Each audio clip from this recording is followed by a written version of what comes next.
Welcome to Live from Size Lounge, showcasing alumni of Iowa State University and Cyclones everywhere, making communities, Iowa, and the world a better place.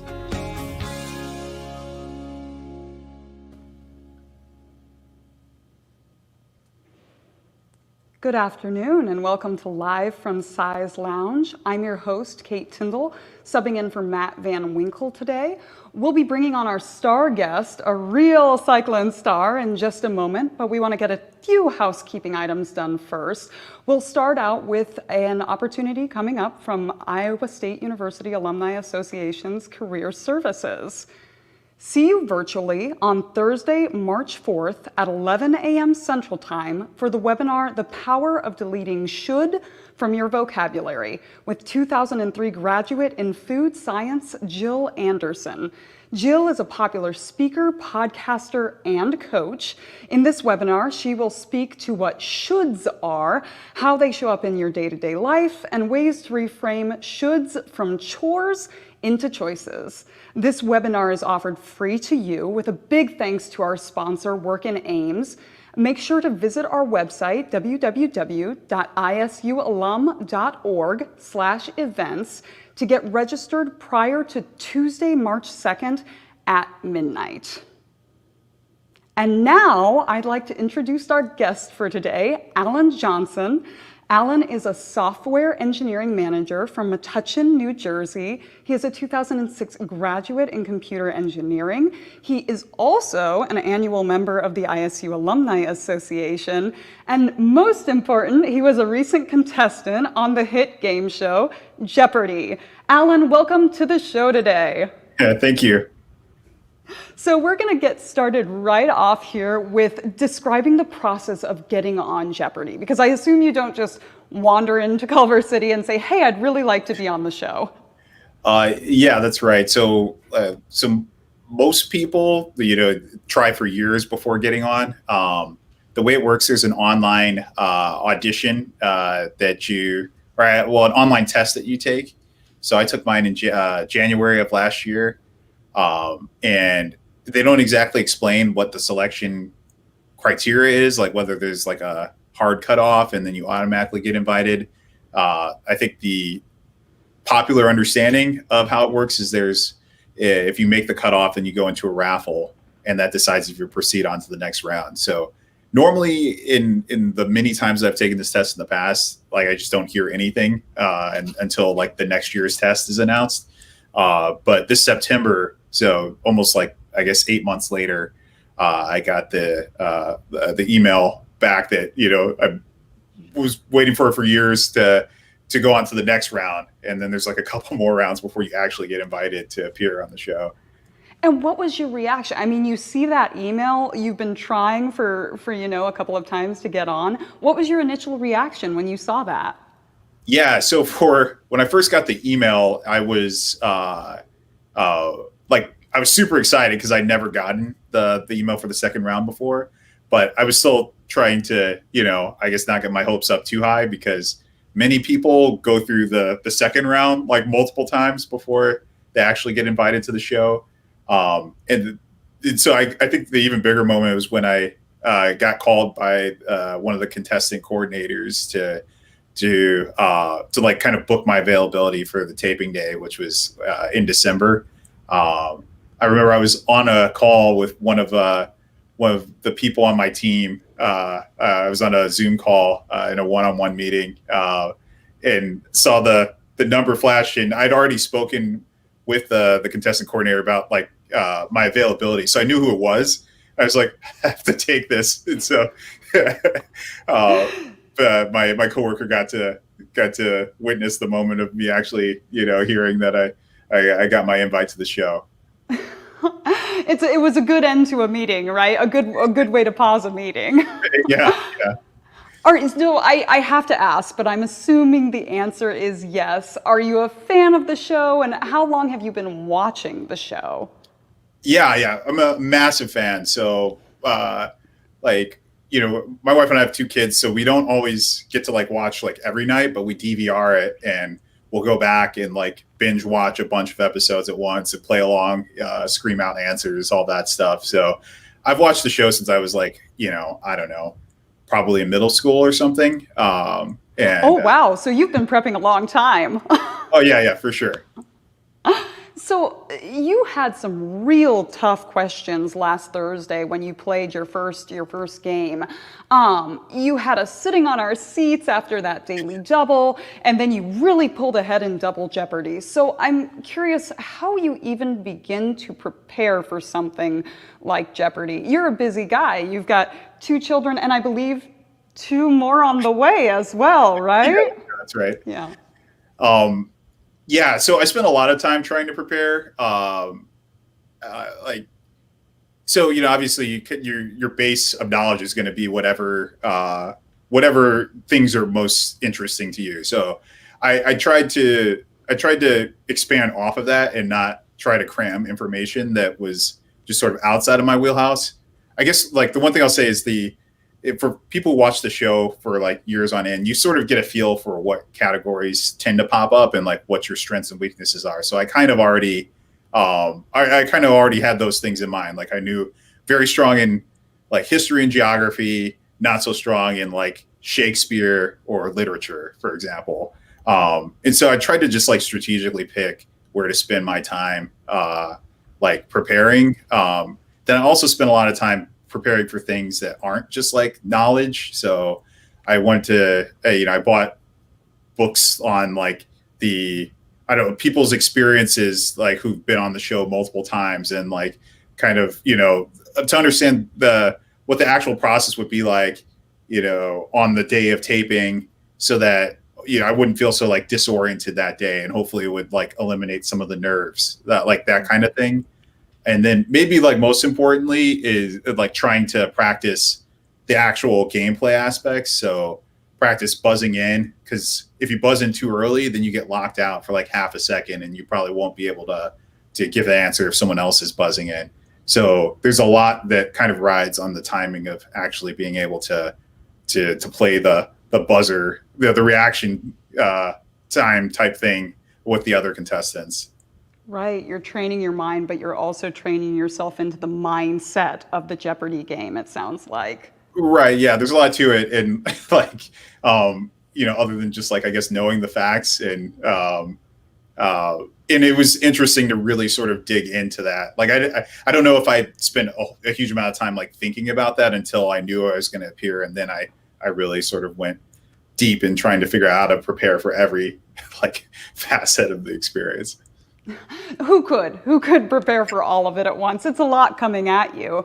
And as we just saw, one of our comments came in, we had cyclones everywhere cheering for you on Thursday. And if they were watching, they saw that you are a bit of a podcast junkie. I am also a podcast junkie, though I don't always use my podcast to prepare for, Jeopardy style questions. So maybe you could give us a couple of ideas of podcasts that you listen to, or maybe some that have prepared you for the Jeopardy experience?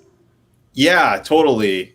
So kind of, as I mentioned on the show, I started off with like interview shows. So like Mark Maron or like Fresh Air, like kind of a lot of the ones that are like sort of the most like storied podcasts. And then I sort of branched out from there to things that are just explore a whole bunch of different interests of mine.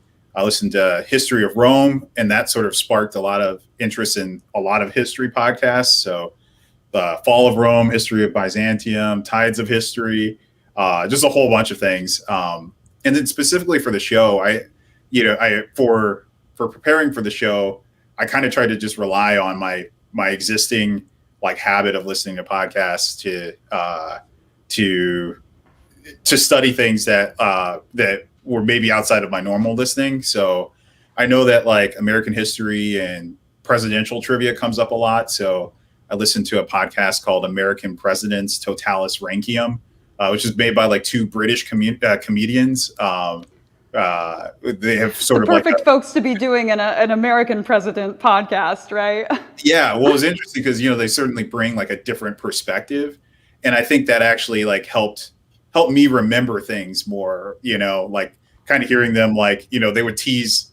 The British are famously self-deprecating. They tease themselves in like the War of Independence and tease America and stuff, and I think like the humor actually kind of helps with like retaining that information. So, but actually, one of the things that like the in the contestant interview part of the show, like that didn't like come out. It was like I listened to about 30 days worth of podcast audio per year, and I didn't know whether like Ken was going to tee me up for that or not, and sort of just like never. I never had the opportunity to really talk about it, but yeah. So I listened to a massive amount of podcasts.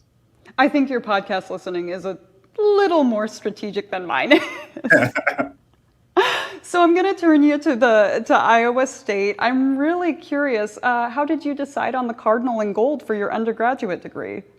Yeah, totally. So, like, I admittedly was not like super aware of Iowa State. I think probably until I received something in the mail, as like many college seniors do. I grew up in the Chicago suburbs, so a lot of my I don't know, cultural attention was focused on the city and like the Great Lakes region, and like Iowa State, especially. Like, I feel like Iowa draws a lot of people from the Chicago area, but Iowa State slightly less so. And so it wasn't so much like in my, just in my, I don't know, awareness. But then I was invited to visit day, came and was just like blown away by, the beautiful campus, and the person who ran recruiting at the time, Tom Becker, just like the most welcoming person in the world. And I really started to see myself like, I was like, okay, I can definitely imagine myself being here on campus. And then I think that many aspects of the like kind of the way the like programs work, and some of the opportunities that came with the scholarship that I won. I was a Carver Scholar and a National Merit Scholar. And so that made it so I didn't really have to worry about the financial aspect. And I knew I could come and just focus on my studies and the overall experience. I think all those things kind of like tipped the scale, and eventually made Iowa State the choice out of all the schools I was considering. Sure. Well, I'm a little biased. Before I came to the Alumni Association, I worked at the College of Engineering, and we have a pretty great engineering program here at Iowa State University. Yeah, absolutely.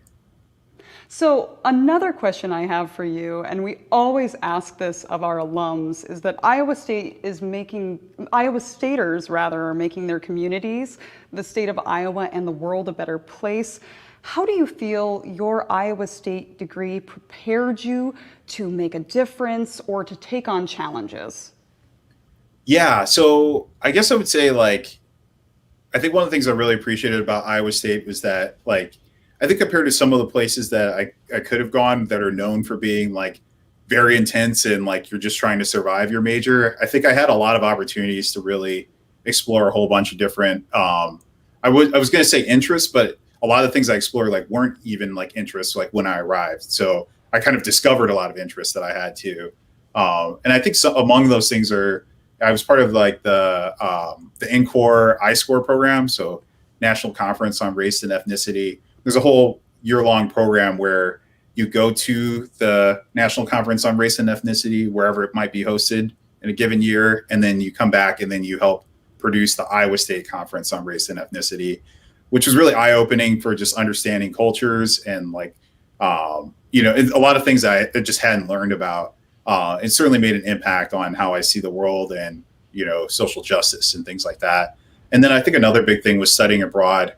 I don't know if every school that I would have gone to, I would have had the same opportunity. But I studied abroad in Wales, which was it was an amazing experience, and certainly like gave me a much more, I don't know, I guess global perspective. I hadn't really traveled internationally, I don't know, other than like maybe going to Niagara Falls or something like that before coming to Iowa State. And I think that also like changed the way I kind of look at the world too. Absolutely. I'm guessing you were in Swansea for the Wales study abroad, correct? Yep, that's right. It's a great program, and I'm glad you mentioned the I-SCORE as well. It's I-SCORE season right now. Iowa State really does have a lot of great opportunities. I'm glad you had a good experience. Yeah. And I actually was back, I guess it was pretty much a year ago. I was back for, it was kind of like a milestone anniversary of I-SCORE. So that was that was actually the last time I was back on campus. Oh, okay. So you've been here fairly recently. That's good.